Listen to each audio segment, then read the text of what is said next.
Hello class 9th। इस video में आप एक्सरसाइज 1.1 के क्वेश्चन नंबर 2 का सलूशन देखेंगे।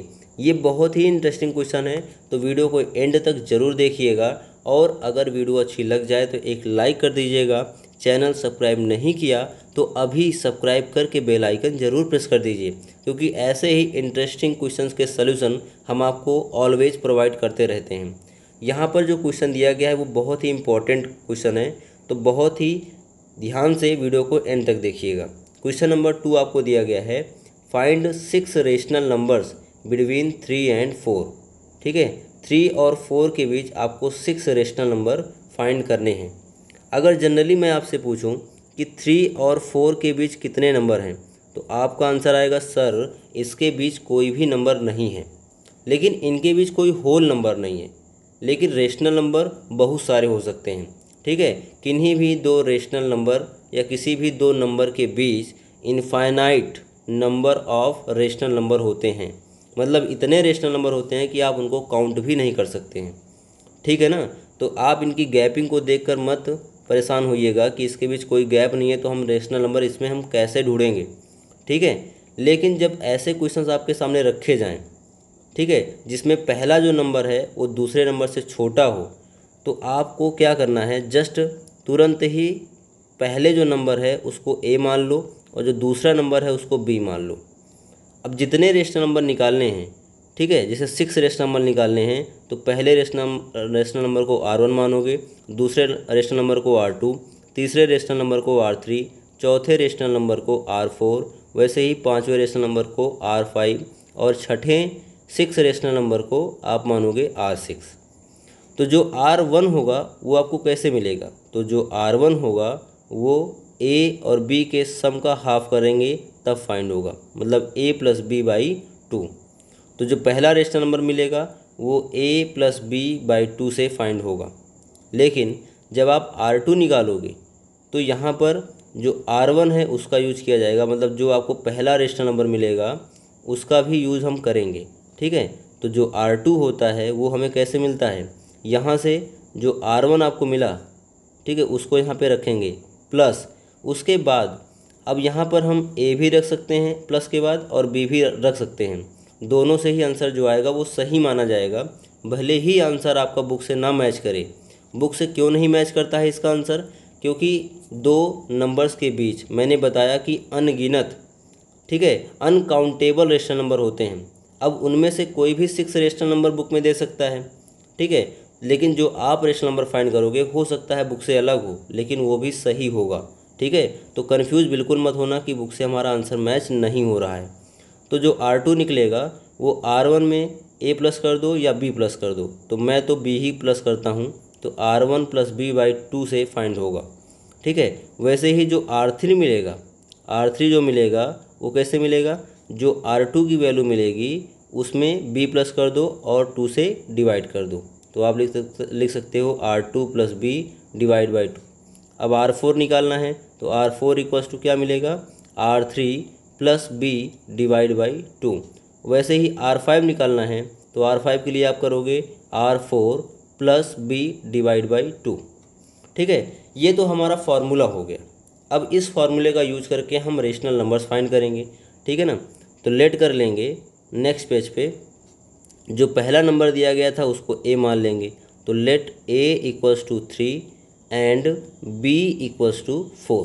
ठीक है ना, देयरफॉर जो पहला रेशनल नंबर होगा R1 उसको हम क्या लिखेंगे, A plus B divide by 2।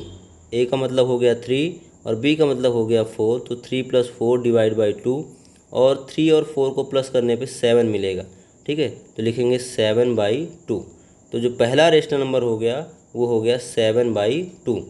अब हम दूसरा रेशनल नंबर निकालेंगे, तो दूसरा रेशनल नंबर निकालने का फॉर्मूला क्या होता है, R1 प्लस बी, या A भी लिख सकते हो, तो R1 प्लस बी बाई 2।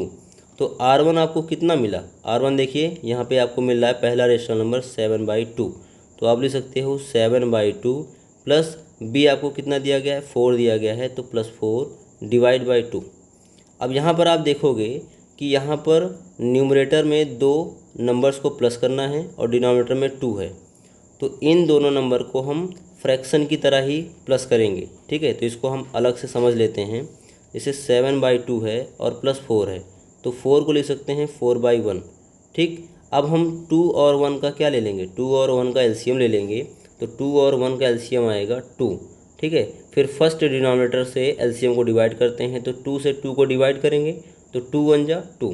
ठीक है, जब हम एलसीएम को डिनोमिनेटर से डिवाइड करते हैं तो 2 1 जा 2, 1 बार जाता है, और जितनी टाइम से आपका डिवाइड होता है उसको ले जाके न्यूमरेटर में मल्टीप्लाई कर देते हैं। तो 1 टाइम गया तो 7 को 1 से मल्टीप्लाई करेंगे तो 7 1 जा 7 हो जाएगा। वैसे अब सेकेंड डिनोमिनेटर से 1 से एलसीएम 2 को डिवाइड करेंगे तो 1 2 जा 2, 2 टाइम जा रहा है तो 4 2 जा 8 हो जाएगा। ठीक है, अब 8 और 7 को प्लस करेंगे तो 7 2 जा 14 और 1 15 होगा, तो न्यूमरेटर में आएगा 15/2। ठीक, अब इसको मैं डायरेक्टली यहाँ पे लिख दे रहा हूँ। इन दोनों का जो प्लस होगा 7/2 प्लस 4 का, तो ये हो जाएगा 15/2। अब ये टोटल डिवाइड बाई 2 है, तो ये जो 2 है डिनोमिनेटर में, ये जाके मल्टीप्लाई हो जाता है इसके डिनोमिनेटर से। ठीक है ना, तो आपको मिलेगा क्या, 15/2, 2 जा कितना हो जाएगा, 4 हो जाएगा। ठीक, तो R2 आपको मिल गया 15/4। अब ऐसे ही आप R3 निकाल सकते हो। R3 मतलब थर्ड रेशनल नंबर। ठीक, तो R3 फाइंड करोगे तो R3 कितना मिलेगा, R3 के लिए R2 + B डिवाइड बाई 2 करना होगा, और R2 यहाँ पे आपको कितना मिला था 15/4, तो आप लिखोगे 15/4 प्लस B आपको 4 दिया गया है डिवाइड बाई 2। अब इसको एलसीएम से ना सॉल्व करना चाहो तो कोई दिक्कत नहीं, इसको क्रॉस मल्टीप्लाई से भी सॉल्व कर सकते हो। ठीक है, जैसे यहाँ पर आपको दिया गया है, ध्यान से देखिएगा, 15/4 दिया गया है और आगे +4 दिया गया है, तो 4/1 कर दीजिए और उसके बाद क्रॉस मल्टीप्लाई कर दीजिए। तो 1 का 15 से मल्टीप्लाई 15 1 जा 15 होता है, और उसके बाद प्लस लगा दीजिए। फिर आगे देखिए 4 का 4 से 4 4 जा 16, तो ये जो प्रोडक्ट होता है उसको हम न्यूमरेटर में लिखते हैं, और डिनोमिनेटर में जो नंबर लिखा जाएगा वो इनके डिनोमिनेटर्स का प्रोडक्ट होगा, मतलब 4 और 1 का प्रोडक्ट। 4 1 जा कितना आएगा, 4 आएगा। ठीक है, तो आप इसके जो न्यूमरेटर में फ्रैक्शंस हैं उनको सॉल्व करके कैसे लिखोगे, इनको आप लिखोगे 15 + 4 4 जा 16 डिवाइड बाई 4 1 जा 4 और टोटल डिवाइड बाई 2। अब ये जो डिनोमिनेटर आपको दिख रहा है 2, ये जाके इसके डिनोमिनेटर 4 से मल्टीप्लाई हो जाएगा, तो 2 और 4 का मल्टीप्लाई कर दीजिए। यहाँ पे देखिए 15 और 16 का जो सम आएगा वो आएगा 31। ठीक है, डिवाइड बाई 4 2 जा 8। अब हमने यहाँ पे 3 रेशनल नंबर्स फाइंड करके दिखा दिए। ऐसे ही आप आगे के R5 R4 R6 फाइंड करोगे। ठीक है, तो ये हो गया आपका R3। तो R3 के बाद हम निकालेंगे R4। ठीक है, तो इसको हम थोड़ा सा जल्दी से करेंगे। तो R4 होता है R3 + B डिवाइड बाई 2। तो R3 आपको कितना मिला, ध्यान दीजिएगा, R3 आपको मिला 31/8, तो आप लिखोगे 31/8, और B आपको दिया गया है 4 डिवाइड बाई 2। तो यहाँ पे 8 का 4 से मल्टीप्लाई कर दो तो 31, और यहाँ पे 1 है डिनोमिनेटर में, तो 31 का मल्टीप्लाई 1 से होगा तो 31 1 जा 31 लिखेंगे, प्लस है तो प्लस लगा दिया। 8 और 4 का मल्टीप्लाई 8 4 जा 32 होता है, डिवाइड बाई अब डिनोमिनेटर का डिनोमिनेटर से, तो 8 1 जा 8। फिर उसके बाद हम टोटल डिनोमिनेटर लिखेंगे 2। अब ये जो टोटल डिनोमिनेटर है, मेन डिनोमिनेटर है, ये जाके फ्रैक्शन के डिनोमिनेटर से मल्टीप्लाई हो जाएगा, और 31 32 का जो सम होगा वो कितना होगा 3 3 6 और 2 1 3, तो आप लिख सकते हो 63 डिवाइड बाई 8 2 जा कितना हो जाएगा 16 हो जाएगा। अब R4 मिल गया। अब R5 भी निकाल सकते हो, तो R5 = R4 होता है, तो R4 कितना दिया गया 63 डिवाइड बाई 16 प्लस B आपका 4 है डिवाइड बाई 2। ठीक, तो यहाँ पे 4/1 कर सकते हैं। उसके बाद हम जब 16 का 1 से मल्टीप्लाई कराएंगे तो 63 1 जा 63।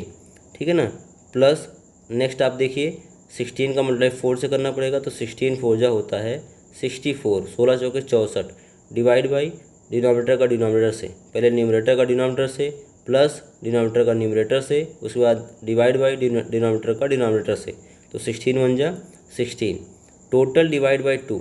अब ये जो 2 है जाके मल्टीप्लाई 16 में हो जाएगा, तो आपका आंसर आएगा 63, और 64 को प्लस करने पे कितना मिलेगा 3 और 4 कितना आएगा 7, और 6 6 हो गया 12। तो 127 डिवाइड बाई 16 2 जा 32।